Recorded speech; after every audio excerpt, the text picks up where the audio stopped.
नमस्ते भारत। आप सभी दर्शकों का पुनः स्वागत है आज के इस युवा पॉडकास्ट में। युवा इसलिए क्योंकि जब मेरे सामने एक युवा बैठता है तो उसके अंदर की जो ऊर्जा है उसका एहसास मैं खुद कर पाता हूँ। क्योंकि समाज सेवा के क्षेत्र में, राजनीतिक क्षेत्र में बहुत सारे ऐसे क्षेत्र हैं जहाँ पे युवाओं को आगे आने की आवश्यकता है। और उसी क्रम में जैसे मैं हमेशा बोलता हूँ कि हमारे आसपास बहुत कुछ अच्छा हो रहा है और हम प्रयास करते हैं उसे आप तक लाने का, ताकि संवाद जारी रह सके। तो आज हमारे विशेष आग्रह पर हमारे साथ आए हैं अंकित कुमार राठौर, और जो इनका सरनेम में लगाते हैं नायक। वो नायक क्यों लगाते हैं, नायक के पीछे की कहानी क्या है, वो अंकित जी बताएंगे। समाज सेवा से जुड़े हुए हैं, काफी समय से मैं इनको नोटिस करता रहा हूँ और मैंने इसीलिए इनसे आग्रह किया कि आप आइए। समाज सेवा आप युवाओं के साथ जुड़ के कैसे कर रहे हैं, क्या समाज में बदलाव चाहते हैं, क्या आपके पास योजनाएं हैं, वो आप संवाद के इस प्लेटफॉर्म पे आके हम लोगों के साथ साझा करिए।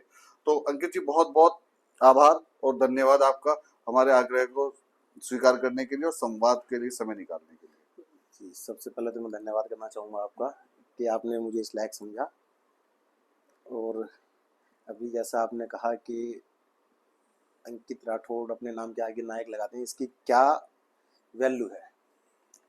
तो नायक जो है हमारा सरनेम है, लेकिन ये सरनेम आपको यूपी में मिलेगा देखने को। अच्छा, मैं तो सोचा कि आपने कहीं नायक पिक्चर से इंस्पायर होकर नायक तो नहीं, नहीं लगा हमारा लिया। सरनेम है ये बहुत अंकित सुंदर। नायक, राम सिंह नायक, ऐसे करके। ये हाँ हाँ, नायक हमारा मुजफ्फरनगर क्षेत्र में आपको बहुत मिलेगा सुनने के लिए। बिल्कुल आ गया, स्मरण में आ गया।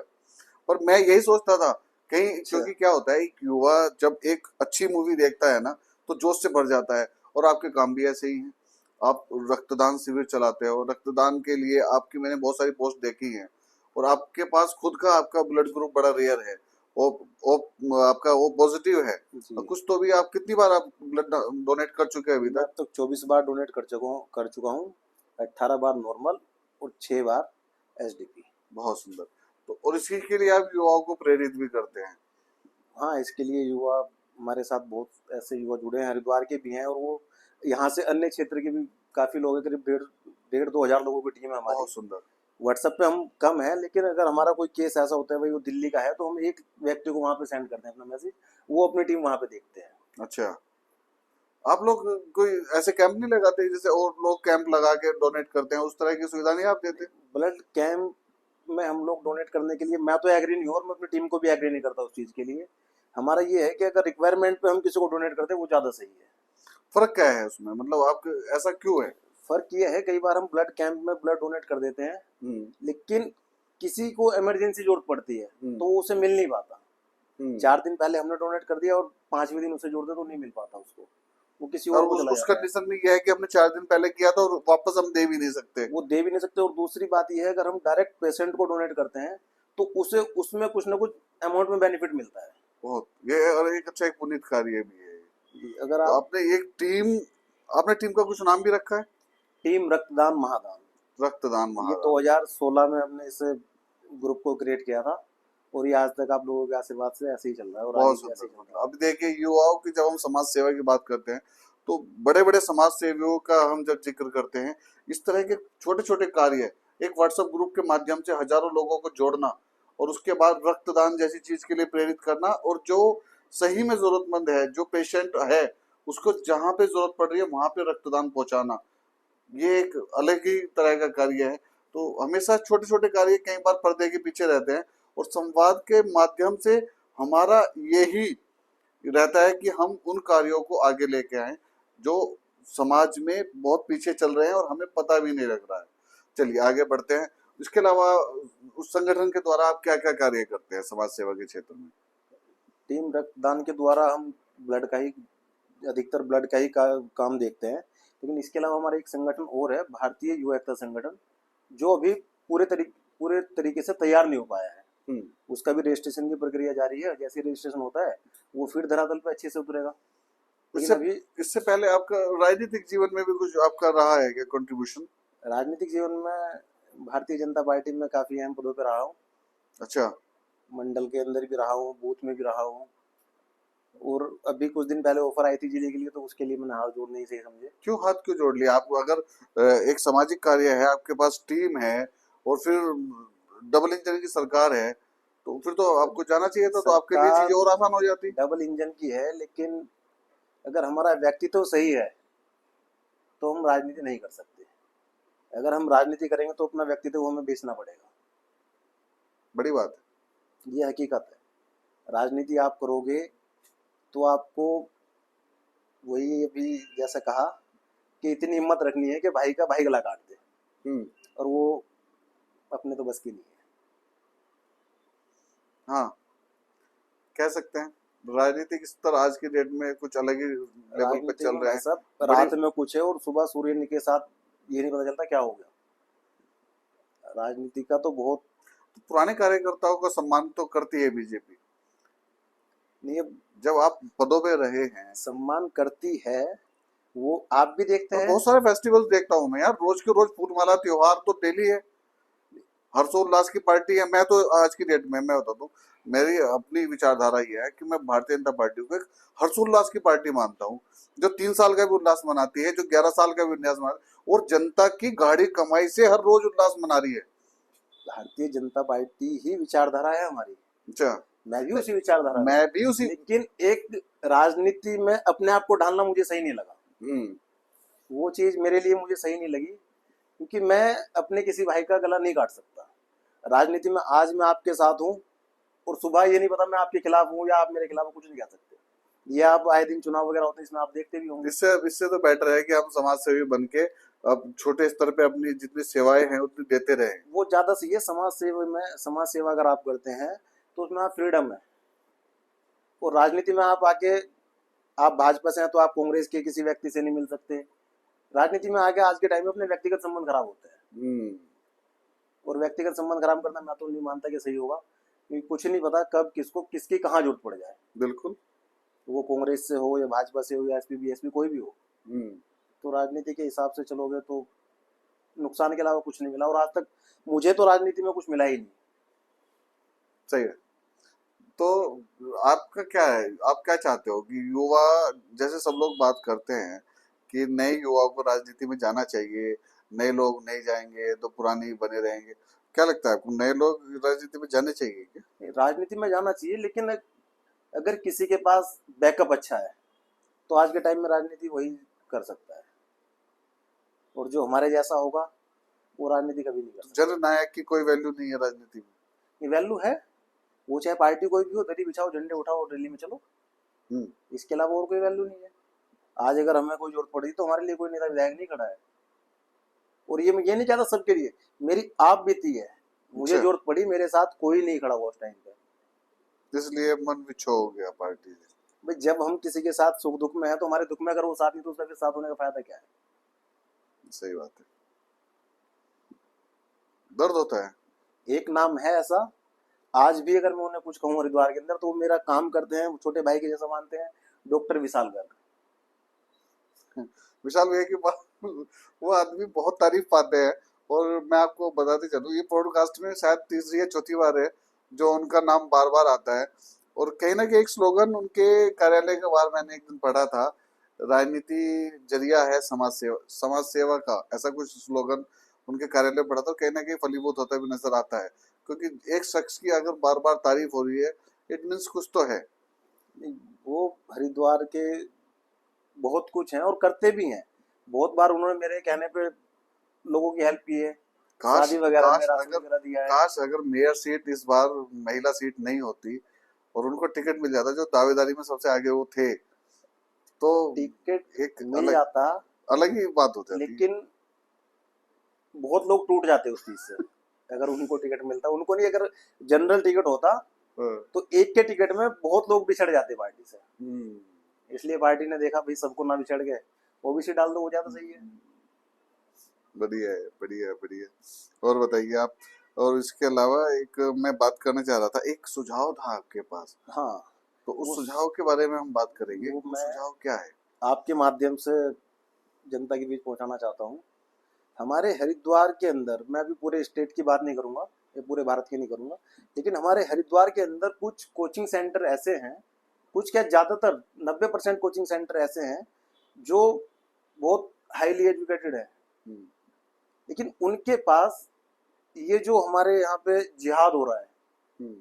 इस चीज के लिए उनके पास कोई सोल्यूशन नहीं है।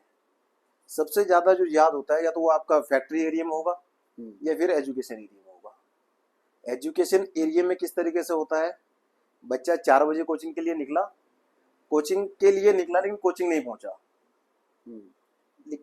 और कोचिंग से भी किसी ने उन फैमिली को इन्फॉर्म नहीं करा कि भैया आपका बच्चा आज नहीं पहुंचा है। तो ये सबसे बड़ा जरिया है क्राइम का।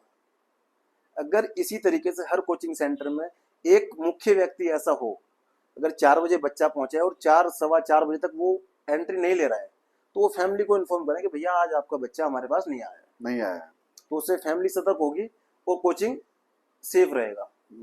उसकी सेफ्टी ये रहेगी, कल दिन कोई क्राइम होता है तो फैमिली कहाँ भागती है, हमारा बच्चा तो उस कोचिंग में पढ़ता है, तो वो चीज बच जाएगी। और जो ये आजकल घटनाएं घट रही हैं, लड़की का गायब होना, सेक्स वगैरह, ये सेक्स रैकेट वगैरह भी चल रहे हैं इस तरीके से, रेप वगैरह बहुत हो रहे हैं। और आप देखते हुए आए दिन हफ्ते में 2-3 केस ऐसे आ जाते हैं कि ये लड़की घर से लापता है, ये लड़का घर से लापता है। लापता होने का कारण क्या है?